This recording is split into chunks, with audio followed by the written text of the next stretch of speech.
Friday. Today's thought, His words, timeless values. Jesus continues His admonition about readiness for the future.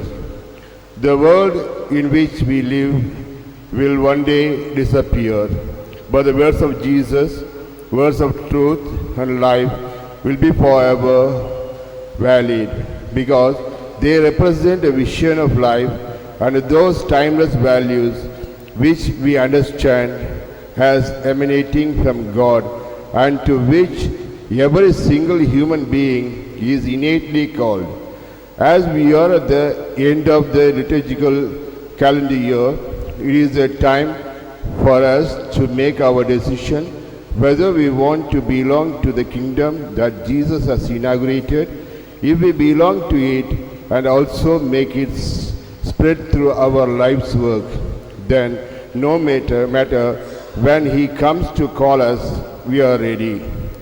Heaven and earth will pass away, but my words will not pass away.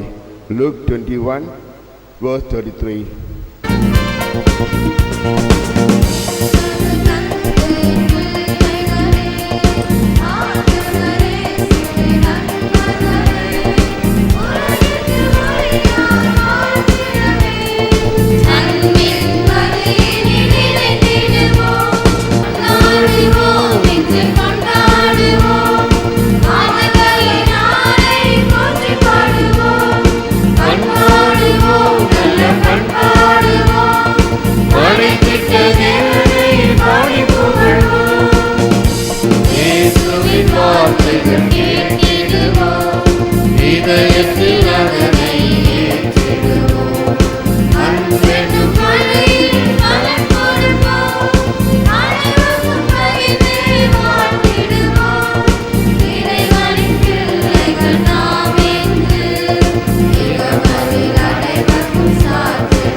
ஆண்டவர் உங்களோடு இருப்பாராக.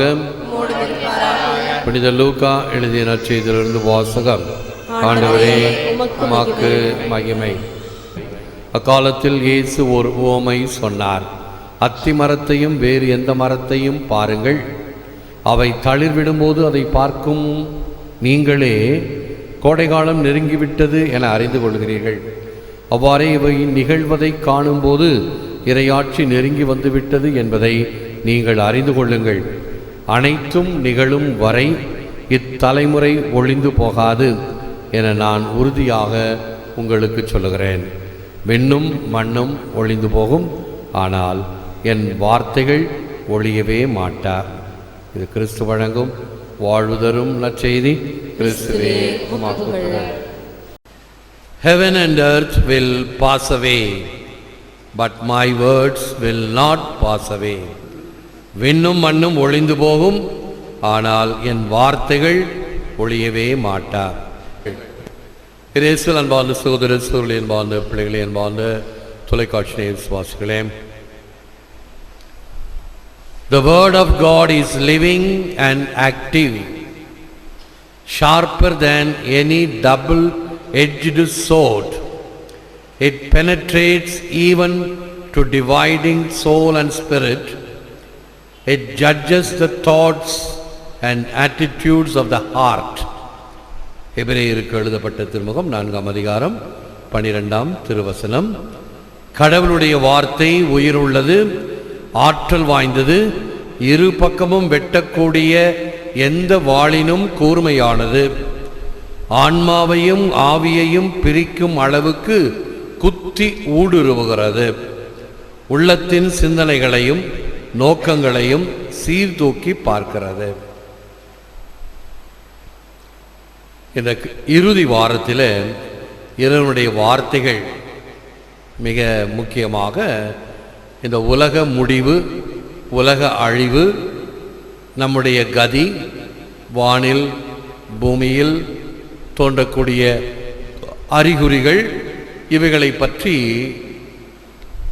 திருப்பலியில் வாசகங்கள் எடுத்தாளப்படுகின்றன. அவைகளின் வழியாக நாம் உணர்ந்து கொள்ளுதல் வேண்டும். ஆண்டவருடைய வார்த்தை உண்மையான வார்த்தை, அது பொய்யான வார்த்தை அல்ல, இட்டுக்கட்டி சொல்லப்பட்ட வார்த்தையும் அல்ல, அல்லது உட்டோப்பியன் வேர்ல்டு என்று சொல்வார்கள், கற்பனையிலே மிதக்கின்ற ஒரு உலகத்தை போன்று அல்ல. இதனுடைய வார்த்தைகள் உண்மையான வார்த்தைகள். Now the word is not simply audible, not only does it have a voice, now the word has a face, one which we can see, that of Jesus of Nazareth. வார்த்தை இப்பொழுது ஓசை மட்டுமல்ல, அதற்கு குரலும் உண்டு, முகமும் உண்டு. அது நாம் காணக்கூடிய நாசரேத்தூர் இயேசுவினுடையது. வார்த்தை மனு உருவானார், நம்மிடையே குடிகொண்டார். எந்த வார்த்தை? கடவுளுடைய வார்த்தை. இரண்டாம் ஆளாகிய சுதனாகிய சர்வேஸ்வரன் என்று அழைக்கக்கூடிய மூவொரு கடவுளுடைய இரண்டாவது பர்சனாலிட்டி. ஆக இந்த மூன்றையும் சேர்த்து பைபிளில் எங்கே பார்க்கலாம்?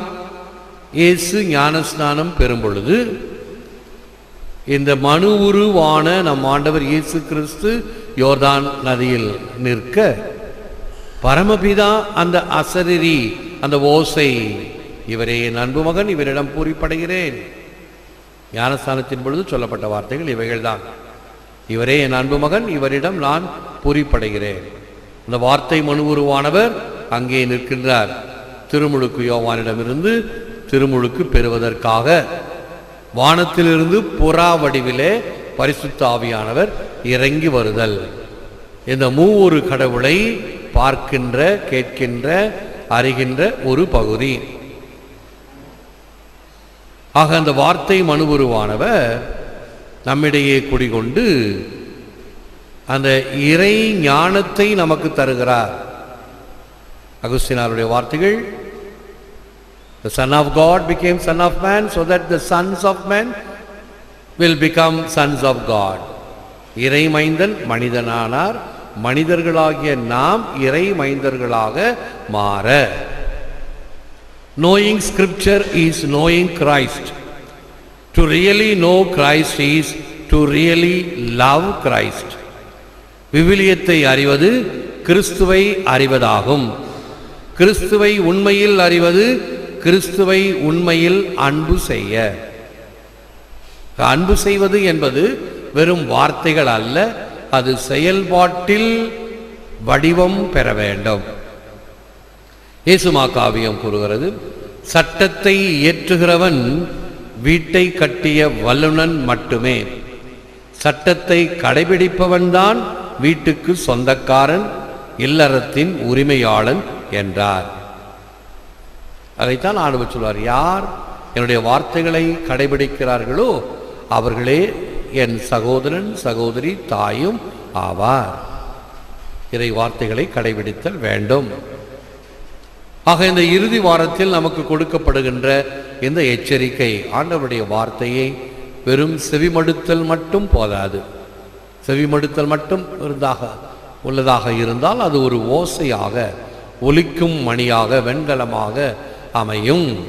மாறாக அது உள்ளத்தில் சென்று தங்கி பலனளிக்கக்கூடிய வகையிலே நம்முடைய செயல்பாடுகள் அமைய வேண்டும்.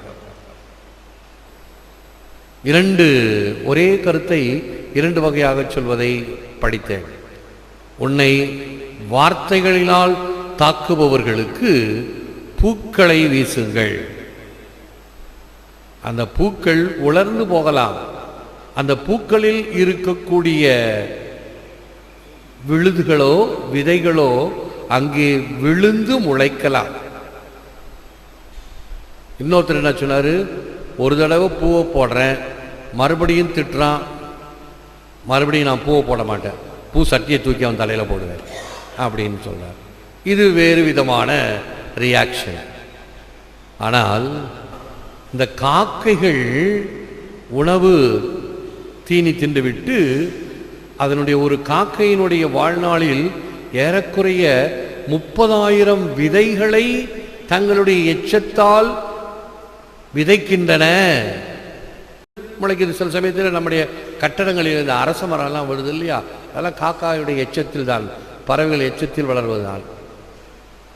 ஆக ஒரு பறவை தன்னுடைய வாழ்நாளில் 30,000 மரங்களை இந்த உலகிற்கு கொடுத்து செல்கிறது தன்னுடைய எச்சத்தினால்.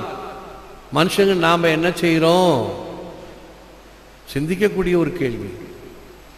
மரங்களை வெட்டுகிறோம், நீராதாரங்களை வீடு கட்டி அபகரித்துக் கொள்கிறோம், பிறகு இயற்கை அந்த பள்ளத்தில் வந்து தண்ணி தேங்கும் போது புலம்புகிறோம். ஆக இப்படி நம்மையும் அறியாமல் நன்மையை செய்ய முடியுமா? செய்ய வேண்டும் என்பதுதான் இன்றைய நற்செய்தி. அத்திமரத்தில் பழத்தை, அதுவும் பழமில்லாத காலத்தில் வந்து பார்த்து பழத்தை பார்க்கிறார். நீ கொடுக்க வேண்டும் என்பதுதான் இது நமக்காக சொல்லப்பட்ட ஓமை. மரம் அந்தந்த காலகட்டத்தில் தான் பழங்களை தரும். மனிதனாகிய நீ எப்பொழுதும் தர வேண்டும். ஆகவே நல்ல மரம் நல்ல கனி கொடுக்கும் என்கின்ற வகையில் நாம் இந்த வார்த்தைகளை உள்ளத்தில் விதைத்து அதற்கு பலன் தர வேண்டும். ஒரு கடையில் விதைகளை விற்கின்ற கடை, அந்த விதைகள் வளர்ந்தால் எப்படி பழம் தரும் என்று அந்த பழங்களை எல்லாம் ஃபோட்டோ எடுத்து வச்சுருந்தாங்க. இந்த மாதிரி பழங்கள் கிடைக்கும். ஒரு அம்மா வந்து எனக்கு அந்த பழங்கள் வேண்டும் என்று கேட்டதாம். அப்பொழுது கடைக்காரர் சொன்னார், பழங்களை கொடுப்பது அல்ல, நாங்கள் விதைகளைத்தான் கொடுப்போம். நீங்கள் எடுத்து சென்று அதை விதைத்து இப்படிப்பட்ட பழங்களை பெறலாம் என்று சொல்லப்பட்டது. ஆண்டவருடைய வார்த்தை அப்படித்தான். அவைகள் நேரடியாக நமக்கு பழங்களையோ அல்லது பலனையோ கொடுப்பதல்ல. அந்த விதைகளை, வார்த்தைகளை நம் உள்வாங்கி நம் உள்ளத்தில் வைத்து 1க்கு 100ஆக பலன் தர வேண்டும். அப்படிப்பட்ட ஒரு சிறந்த பதிலை ஆண்டவருக்கு கொடுப்போம். முழந்தாள் இருப்போம், ஜெபிப்போம். Lord Jesus Christ, you are the Alpha and the Omega, the beginning and the end of all history, the Lord of all creation. Give me joyful hope and assurance that I will see you face to face and be united with you forever when you return in glory. ஆண்டவராகிய இயேசுவே, நீரே அகரமும் நகரமும், சரித்திரங்களின் துவக்கமும் முடிவும், படைப்புகளின் வேந்தனும். நீர் மகிமையோடு வரும்போது உம்மை முகமுகமாய் தரிசிக்கவும் உம்மோடு இணைகின்ற மகிழ்ச்சியையும் எமக்கு தாரும். உம்முடைய வார்த்தைகள் அழியாத வார்த்தைகள், எம் உள்ளங்களுக்கு ஒளியையும் வழியையும் வாழ்வையும் தருகின்ற வார்த்தைகள் என்பதை நாங்கள் இன்னும் ஆழமாக உணரச் செய்யும். வாழ்விலே செயல்களாக மிளிரச் செய்தருளும். இந்த செயல்கள் நாங்கள் உம் மீது கொண்ட நம்பிக்கையை உலகிற்கு எடுத்துக்காட்ட சான்று பகர உதவுவனவாக. ஏற்று வரமருளும் இறைவா, காக்கும் கரங்களினால். ஆமென், ஆமென்.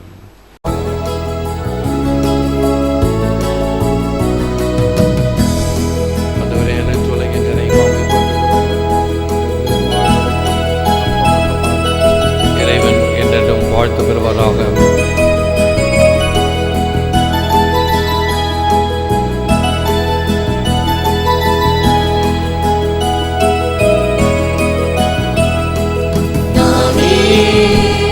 ஒரு காணிக்கை பொருளாக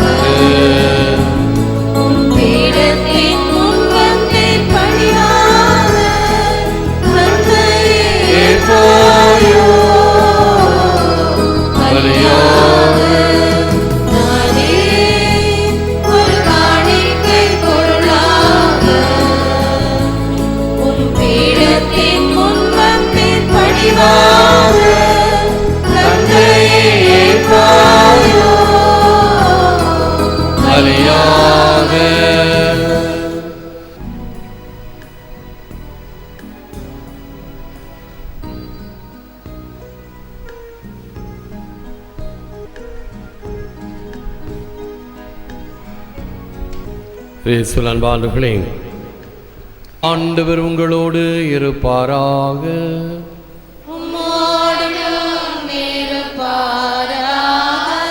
எல்லாம் வல்ல இறைவன் பிதா சுதன் பரிசுத்தாவி உங்களை ஆசீர்வதிப்பாராக.